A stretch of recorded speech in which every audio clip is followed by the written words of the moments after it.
Easter's right here. It's right around the corner. Do you really understand how the term of Easter came about and why it is that it's celebrated? Do you understand what the biblical value of Good Friday is and what the resurrection truly means? Well, today that's exactly what we're going to discuss. We're going to talk about the resurrection of Jesus the Christ. So many times you'll hear people talk about Good Friday, and Good Friday is supposed to be the day when Jesus was had his feet washed and was adorned with oils and things like that. But I want you to understand something about Good Friday to his death on Sunday. It's an impossibility. Friday, Saturday, Sunday. If everything happened on Friday, there's only 2 days between when it started and when it ended, but we already know there are 3 days. So, where did Easter come from? The term Easter came from a word in the Greek, Ishtar. Ishtar is about a goddess of fertility. This has nothing to do with Jesus. Absolutely nothing. And so, what ends up happening is we get caught in tradition. And that again is why we spend so much time warning you about the ramifications of following a religion. You see, religion is about dogma, it's about doing what man says is the right way to go. But at the end of the day, those people are not the people who are going to determine where you spend your last days. What we've got to start looking at is what is it that the Bible actually says? What is it that the Bible actually means? And so today I want to take it in a whole completely different direction. I want to talk about the Bible in terms of three parts. Now, we all know that the Bible only has two books, the Old Testament and the New Testament. But within both the Old Testament and the New Testament, we talk about what's called the end of days. And the end of days is something that we really need to begin to understand. I can't even tell you how many churches talk about the rapture. Oh, we're going to become raptured and da da da da da. And I have met more nasty people who call themselves Christian who talk about, well, when the rapture comes, we're not going to be here anyway. Well, where is there evidence of that in any of the histories of the Bible? You see, what is often focused on is the history of Enoch and how Enoch was taken. Then they try and use Elijah as another way that someone was raptured. Well, he was taken up into a cloud. Yeah, he was, but he went someplace else on the earth. He wasn't taken away. Enoch is the only example of a person that God so enjoyed spending time with, he just took him. Enoch didn't have to taste death. God had another assignment for him, and he took him up to heaven and said, all right, come hang out with me. And that was the end. But if you actually read the text of the Bible, what you begin to see is that while Jesus is coming down, his church that's currently on the earth will rise up. Those are the tried and true believers that he comes and brings with him. They will meet him in the air, and then they will kill whatever the war is that's going on at that point in time. And that's when things begin to get interesting, or at least come to an end as we know them. If we aren't willing to understand what the Bible is really saying, then what we keep doing is what we've always done, and that's misunderstanding. So let's get something really clear once and for all. The Old Testament is still valuable. Jesus came, he fulfilled the Old Testament, which was known as the law. And then he set out what we call the period of grace. Now, here's the thing that so many people misunderstand about grace. Grace is not, I'm going to let you do what you want to do. Oh, and by the way, there are no repercussions for your actions. No, grace is instead of me coming and frying you right here, right now, I'm going to give you some time to recognize the error of your ways. So, what happens in the end of days? You see, in the end of days, people stop recognizing the error of their ways. They're like, I'm free. I get to do what I want to do. I'm going to do, and they become narcissistic and they become arrogant and prideful. And then the judgments come. And instead of sitting back and going, you know what, we might want to start looking at this a little differently because we're facing some things we've never faced before. They go, nah, I ain't trying to hear this. There ain't no Jesus. There's none of this. There's none of that. Nah, I ain't trying to hear that. And that's what they keep doing. And so then what happens? They keep, life gets harder, and then it gets harder, and then it gets harder, and then it gets harder. And instead of getting right and understanding, hey, I'm blowing it, they take their dust made fist, raise it in the air at the man who created it all, and said, how dare you? Ooh, that's a problem. We might have wanted to make a different decision when it came to doing that. And so this is what's happening today. We don't want to acknowledge God. Oh, well, I don't believe that the churches are. So if God says something is an abomination, you get all these interviewers, including my beloved Oprah, who sit up there and go, well, you can't believe that this is wrong. Well, I'm sorry, Oprah. As much as I love you, if God says so, I ain't going against what he says. What he says stands. What I think is inconsequential. What you think is inconsequential. God don't care what you think. He does not answer to you. And so, where do you get it in your head that you have the authority that you can tell God where you are? Like, my favorite thing is when people are like, I'm going to give God a piece of my mind. What mind? Fool, what mind? You ain't got a mind if you think you giving God anything. You will stand before him with your head bowed low because you will remember very clearly and in very intricate detail every awful thing you have ever done and didn't even know you did to people. And you'll be paying a price. And if you don't have Jesus standing before you on that day, you are standing in your own right. He already told you that our righteousness is as filthy rags. There's none good but the Father. If Jesus, who did not sin while he was on this earth, said there is none good but the Father, what makes you think you're different? So as you sit up here getting ready to celebrate the birth of rabbits and bunnies hopping around with little dyed eggs, there's something you really might want to think about. While you're doing all of this, do you really think that what you're seeing right now is all there is? Listen, y'all want to get up here with me and have these conversations about, well, science. Let me explain something to you, because I've said this before, I'm going to say it again. Science minus God is make believe. There ain't no such thing. Here's the deal. If you want to talk about real science, that's fine. Let's talk about real science, because real science is real. The Bible tells you this so-called science, it's make believe if it excludes God. So here's the deal. If gravity were just a little bit more forceful on the earth, everybody and everything would be crushed. And if it was a little lighter, then every planet that sits in the orbit would crash into each other and we would implode. But you see, science doesn't want to tell you the intricacies of all of this because it's so much easier for us to be destructive when we don't think there's a price to be paid. But I'm here to tell you that there is always a price to be paid. And so while we sit here and we want to talk about the Bible, then let's really talk about the Bible. Because I'm tired of people always trying to tickle your ears and make you feel good. Listen, you are a mess. You're a mess. Everything about you is bad to the core. Oh, you're a good person. Ain't no such thing. God was very clear.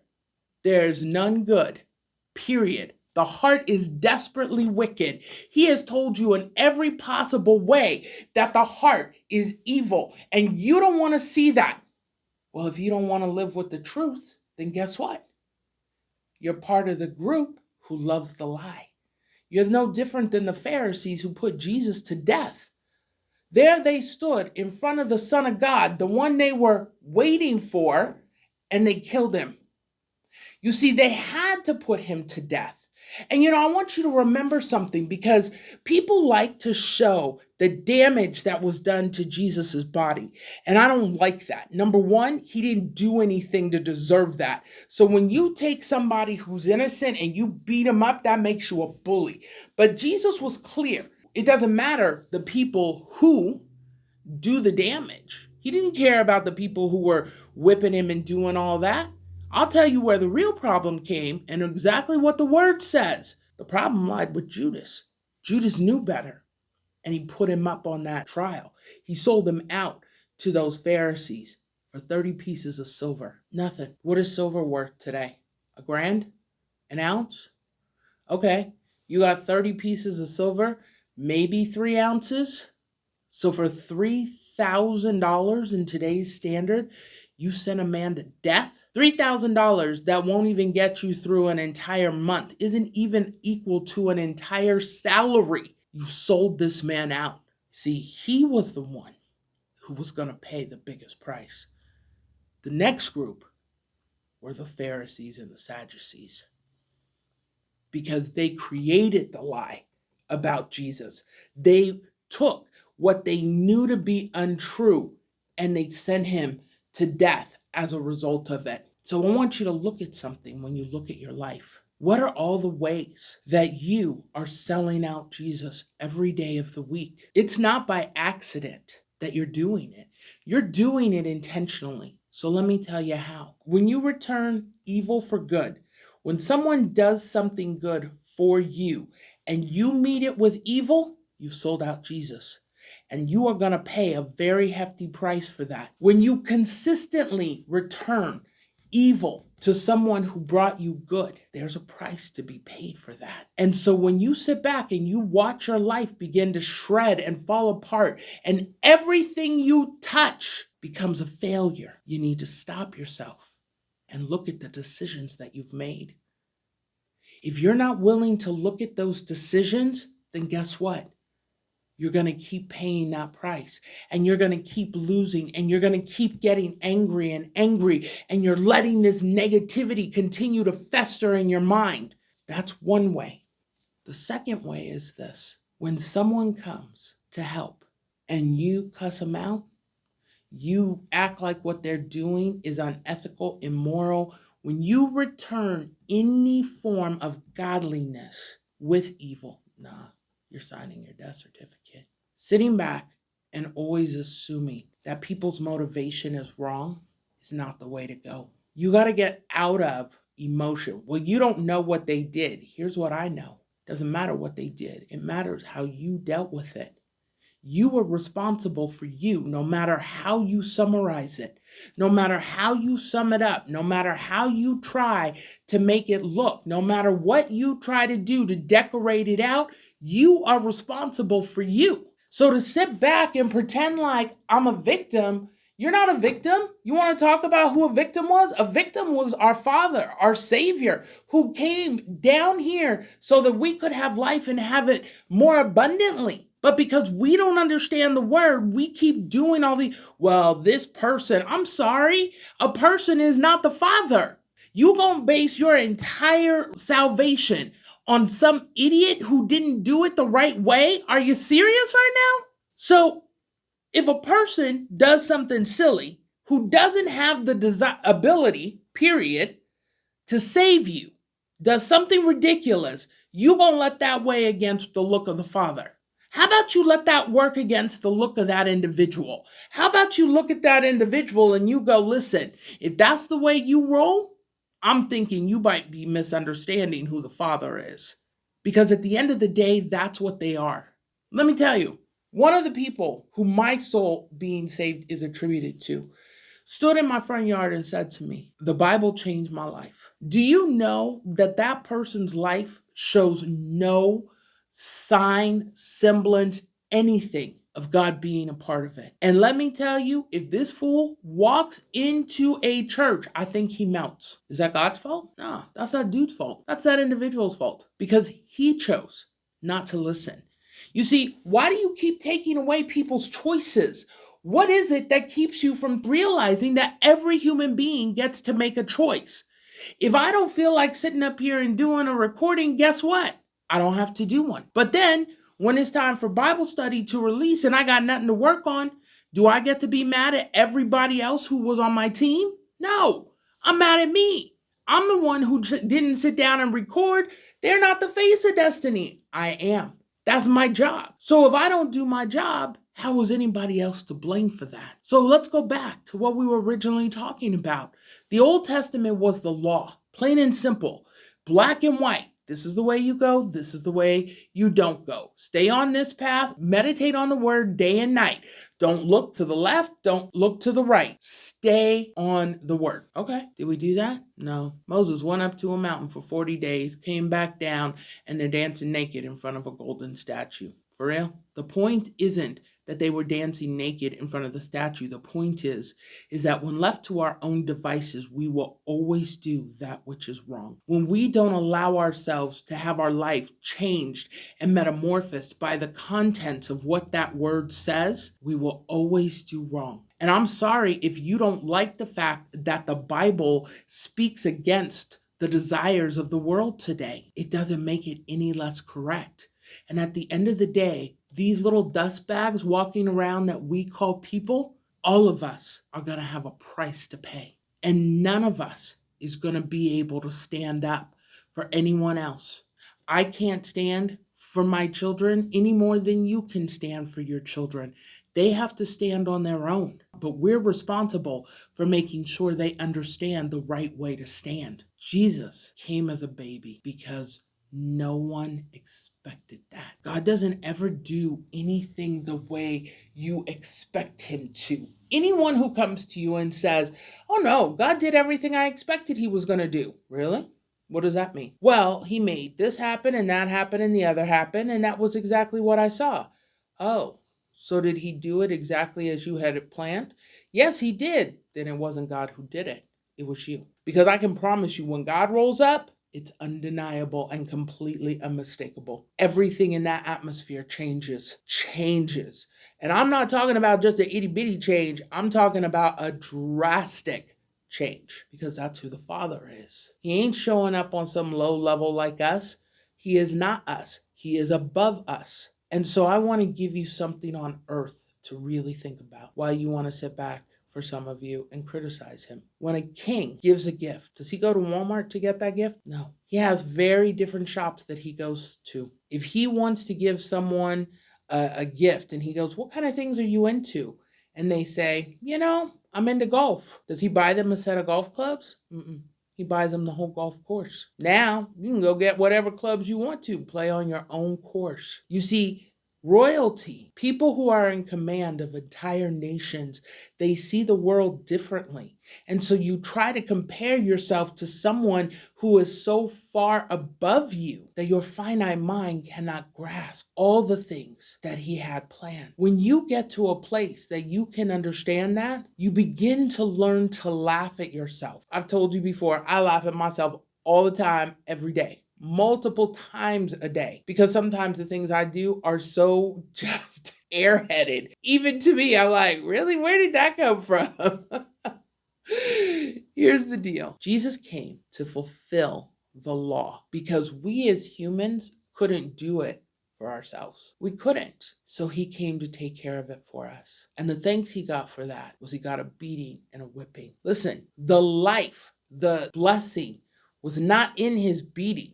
His beating was purposeful. It was where God took out his rage, albeit quite brutally. Everything had purpose. By his stripes, we are healed. When we suffer with sickness, it's because we don't stand on his stripes. The crown, the thorns, and the way that he bled for us has value. Him carrying the cross was the symbol of the burden that it was to bring humanity forward.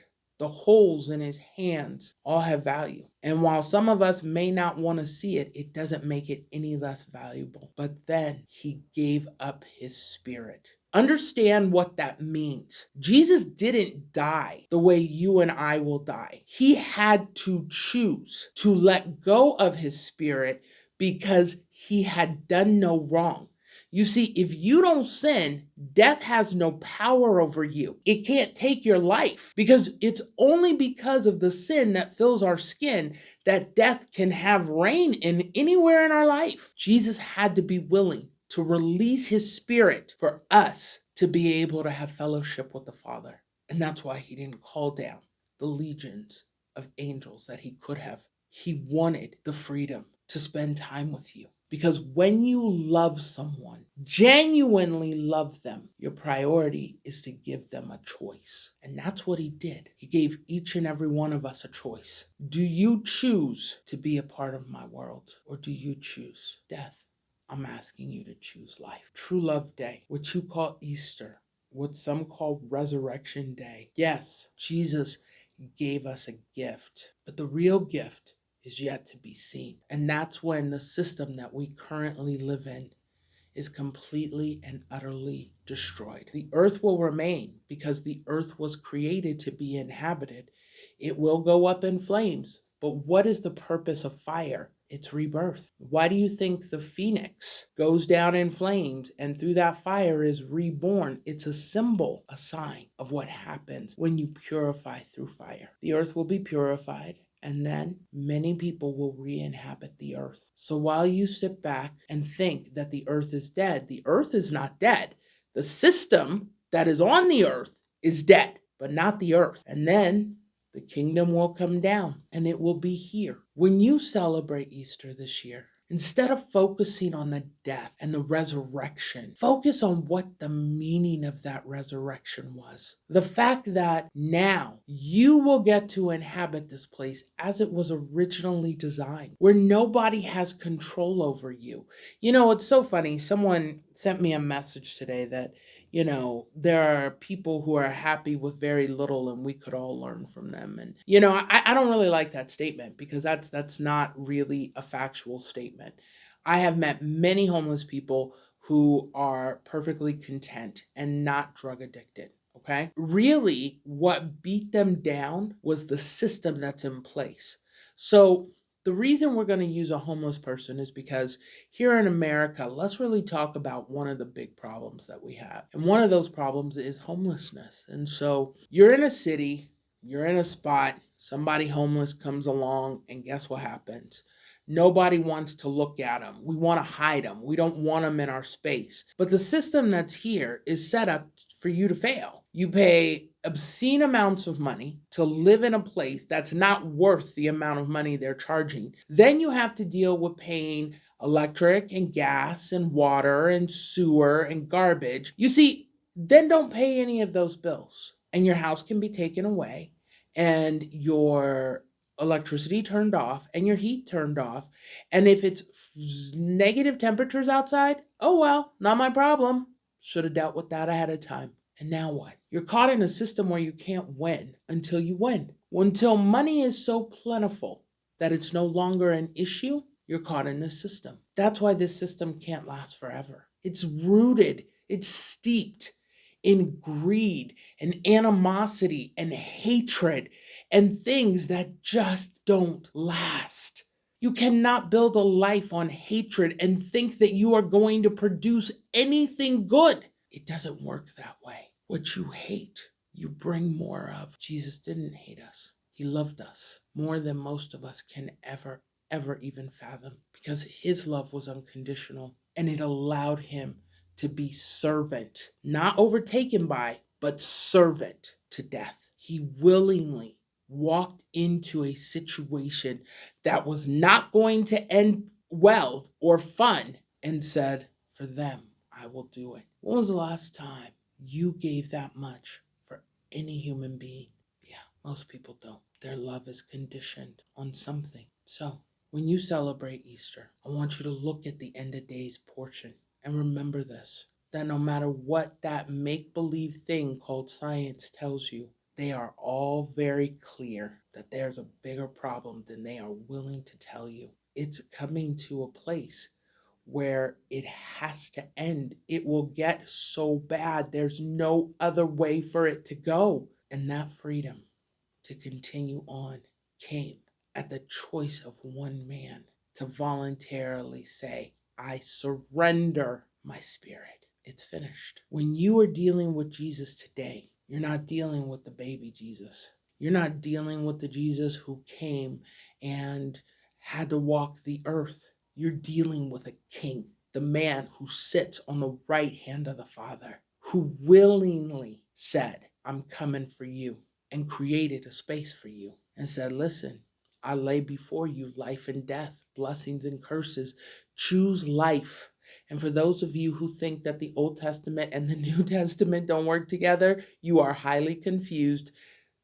Read the book, because the entire book is about Jesus. That's why they have a word called Christophany. And if you don't understand what Christophany means, look it up. It is the appearance of Jesus in the Old Testament, often referred to as the Lord God. He was from the beginning. Now that you look at the end of days as part of a subsection or a quote unquote third part of the Bible, the Jesus you serve today is a king. And that king has set you up for success. That king came here, freed his spirit so that you could learn how to live by the biblical principles that are already set forth for you to win. If you are living below your means, it's not because he didn't set you up to win. It's because you're too proud to go figure out the right way to do things. It's too hard. You're too tired. You got excuse after excuse after excuse, but you ain't changing nothing. So at what point do you make a different choice? If this is all you have and this is the only life you live, why do you want to live it substandard? Oh, I'm going to wait until I get there. You think he's wanted, what? That makes you a sloth. He already told you that there's a problem with slothfulness. Isn't it one of the 7 deadly sins? Get up and get moving and realize that you have already been given a power. So on this Easter, decide what you want to do with your power and go make it happen. You are already set up to win, and the fruit that you produce can only multiply. You can only learn to subdue problems. You can only learn how to have dominion. These are all things you can learn to do. So quit playing. Quit pretending that you're celebrating bunnies. Have fun dyeing eggs, because that's always fun. And just realize that you're having fun dyeing eggs. It's just fun. See it for what it is. Be willing to accept it for what it is and have fun doing it. Come up with great ideas. Spend time with kids and grandkids and just enjoy it. But don't ever make the mistake of thinking that that has any relevance to the fact that now you serve a king. And as such, you better be quite mindful of how you walk in front of him. Have a wonderful Easter. Enjoy your weekend. I'll see you next Friday.